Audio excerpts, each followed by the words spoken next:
Also ich bin Samantha Schäfer, ich arbeite als Trainerin für Equikinetik und Dualaktivierung. Bin eigentlich in der ganzen Ostschweiz unterwegs als mobile Trainerin, gebe aber auch Kurse und Unterricht direkt hier in Briegels.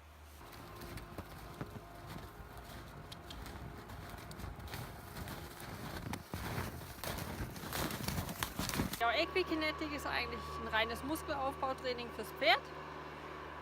Es wird auf eine 8 Meter Quadratvolte gearbeitet, immer in einem Intervalltraining mit Arbeits- und Pausenphasen, wo es in der Arbeitsphase permanent in Innenstellung und Biegung läuft und somit die Muskulatur gearbeitet wird. Die innere Seite zieht sich zusammen und arbeitet, die äußere Muskulatur spannt sich auf und ich arbeite das Pferd eigentlich immer außerhalb der Komfortzone.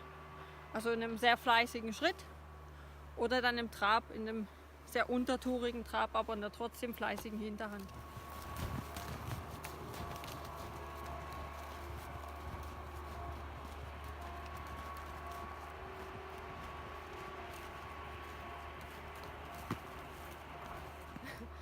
Das Training an sich ist eigentlich gut für jedes Pferd.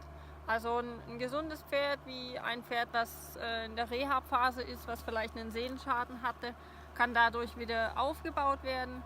Ein junges Pferd, was noch nicht geritten ist, kann aufgebaut werden und vorbereitet werden durch den Muskelaufbau auf das Anreiten, damit das alles ein bisschen einfacher für das Pferd nachher funktioniert. Und genauso ein altes Pferd, was Arthrose hat, kann genauso die Muskulatur um die Gelenke stärken, um da wieder einfacher sich bewegen zu können.